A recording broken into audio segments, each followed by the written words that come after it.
Olá, pessoal, tudo bem com vocês? Meu nome é Cláudia Alexandre de Freitas Oliveira. Eu sou mestranda na Universidade Federal de Viçosa no programa de pós-graduação em Economia Doméstica. E eu venho aqui hoje apresentar o meu projeto de pesquisa. O meu projeto de pesquisa tem como título As relações familiares entre pais e adolescentes com TDAH e as influências para a construção do projeto de vida do filho.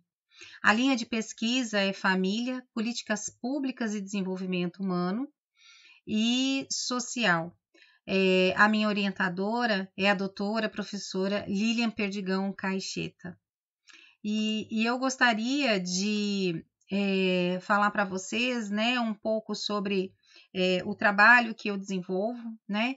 Eu sou graduada em letras, língua portuguesa, inglês e espanhol. Depois eu fiz pós-graduação em psicopedagogia clínica e institucional. Fiz também a pós-graduação em neuropsicopedagogia clínica e educação especial inclusiva, né? Eu fiz outros cursos também de extensão, que é reabilitação cognitiva, neurodesenvolvimento infantil, tudo isso para poder agregar um pouco mais dentro da minha profissão. E aí, eu sou psicopedagoga, já tem 12 anos que eu venho exercendo a minha parte clínica e institucional. Eu trabalho no Unifagor, que é um centro universitário aqui da cidade de Ubá. Eu já estou lá como psicopedagoga já tem 5 anos, eu atendo aos alunos da graduação que têm aí as questões, né, do TDAH, dislexia, descalculia, autismo, alguma deficiência. Então, lá no núcleo de acessibilidade, a gente trabalha aí com essa orientação e atendimento a esses alunos. E a minha motivação para buscar, né, buscar um pouco mais, um estudo um pouco mais aprofundado sobre as questões do TDAH foi justamente a minha experiência clínica, né? Eu me sentia muito provocada em ouvir os pais, né, as queixas dos pais em relação aos comportamentos do filho que possui o TDAH, as indignações, né, que eles traziam para mim referente aos estudos, porque eles não aceitavam que que os adolescentes não estudavam, não tinham tempo para estudar e não queriam estudar. E, por outro lado, também eu ouvi as queixas dos adolescentes, né, que também se sentiam aí incomodados com essa questão dos pais não entenderem esse tipo de comportamento que eles tinham, né? Isso também acabava incomodando a esses adolescentes. Então, isso acabou me deixando muito provocada, né? Muito instigada aí a buscar entender um pouco mais de que forma que são essas relações entre os pais, né, e os adolescentes com o TDAH. E de que forma que isso, que tanto as relações quanto as influências, tanto as relações quanto o TDAH pode influenciar aí nessa elaboração do projeto de vida, né? Porque a gente sabe que o TDAH ele acaba trazendo aí alguns comprometimentos nas funções executivas, né? Que é de planejamento, de memória, de atenção, concentração e dificuldades na organização dos estudos e daquilo que ele quer para o seu futuro. Então, eu vejo que será possível entender um pouco mais, né, sobre essas relações e trazer também algumas orientações, né, tanto para os pais quanto para os adolescentes nessa questão aí, tentando auxiliá-los aí no que for preciso. Bom, eu trago aqui duas justificativas, né? Eu fiz uma varredura na literatura internacional e nacional, e o que eu encontrei foram duas justificativas que eu vou apresentar aqui, duas perspectivas que eu vou apresentar aqui para vocês. Na primeira perspectiva, eu encontrei o seguinte: os prejuízos sentidos pelas famílias que possuem os adolescentes com TDAH durante o processo de desenvolvimento.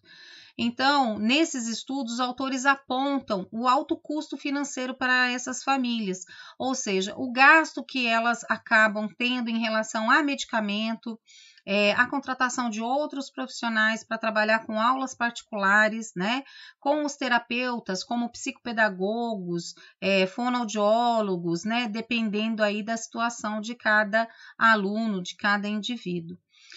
Também encontrei que os sintomas eles podem interferir no desenvolvimento da criança ou do adolescente, né, no meio social e educacional.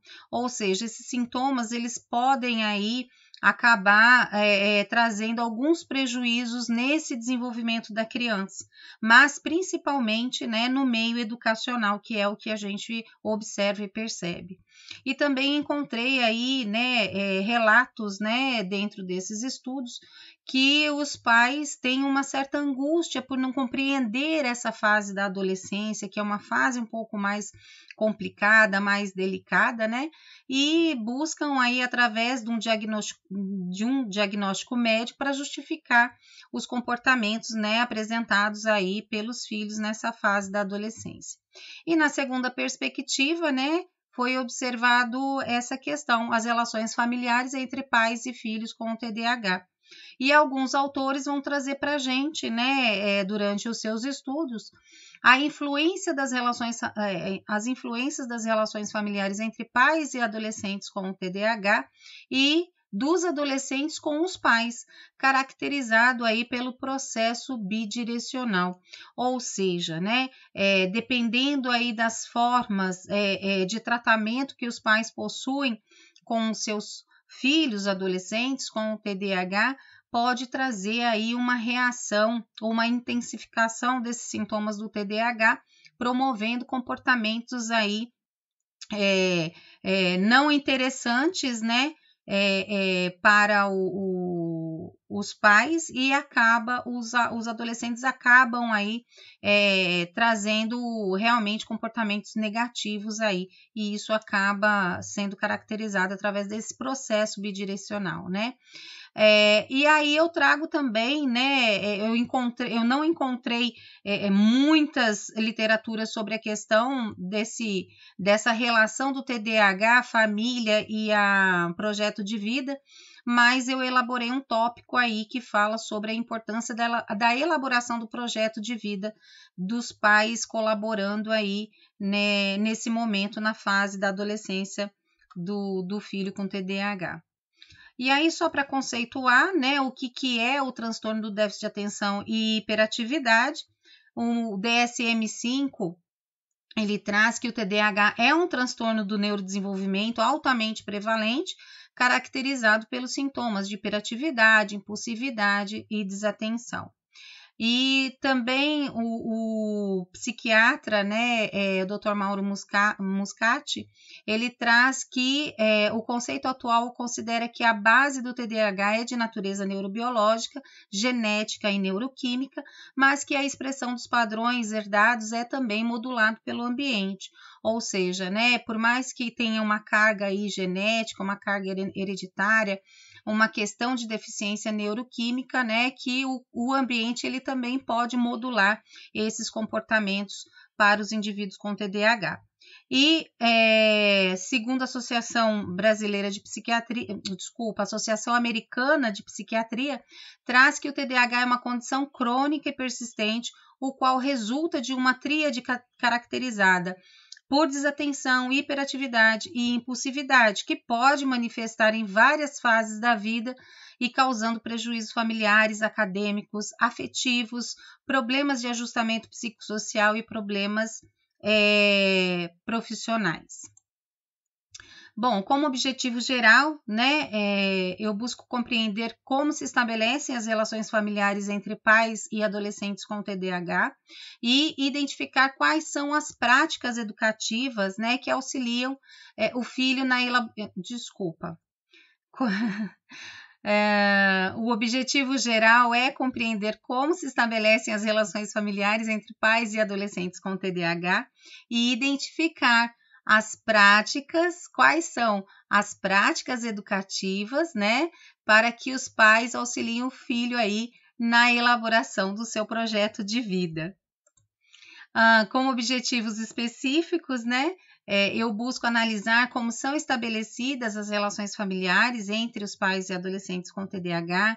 Eu busco conhecer quais são as estratégias utilizadas pelos pais em suas práticas educativas nas relações diárias com o adolescente e identificar os aspectos positivos e negativos dessas práticas educativas adotadas por eles, né, para o processo de construção do projeto de vida do filho com TDAH. A metodologia utilizada é uma pesquisa, né, que traz aí uma abordagem qualitativa. Como objetivos, ela tem um cunho descritivo e exploratório. A técnica de revisão de literatura e estudo de caso, e os instrumentos de coleta de dados será através de entrevista semi-estruturada. E a análise dos dados será análise de conteúdo. Os participantes da pesquisa serão os adolescentes com diagnóstico médico de TDAH na faixa etária dos 14 aos 16 anos, matriculados no 9º ano do ensino fundamental 2, né, em uma escola pública situada aqui na cidade de Ubá, e os pais ou responsáveis pelos adolescentes também serão entrevistados e participarão aí desse processo de pesquisa. Bom, em relação à minha pesquisa, ela ainda está em andamento, né? A gente, quando elabora um projeto de pesquisa, a gente observa que tem algumas fases que a gente precisa passar, né? E a minha liberação, né, do comitê de ética saiu agora. Eu estava no aguardo aí há alguns meses, né? E a gente sabe que para isso, né, existe um tempo, a gente não pode simplesmente sair fazendo pesquisa sem antes ter a liberação e aceitação do comitê de ética, né? Então, vou começar a fazer as minhas entrevistas em breve.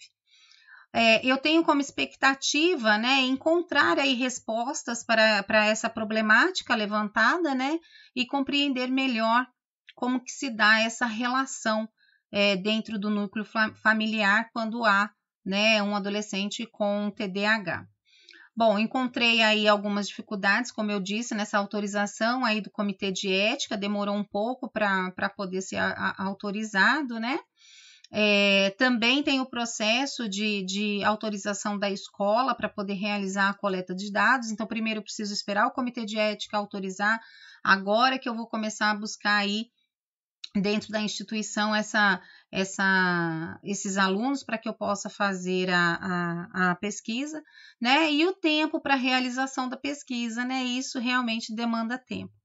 Espera-se, né, que o estudo ele possa contribuir aí para uma melhor intervenção junto aos pais e aos seus filhos, né, com TDAH, e abrir novas possibilidades para outros estudos acerca dessa temática, né, que eu acredito que seja muito importante aí trabalhar a família, o adolescente, né, nessa fase da adolescência com Tdh. Bom, então é isso o meu projeto de pesquisa. A minha pesquisa agora realmente se tornou uma pesquisa. Aqui são algumas, né, das minhas referências, claro, não coloquei todas. Eu agradeço a todos pela atenção e eu desejo um ótimo dia, uma ótima tarde e uma boa noite. Até mais.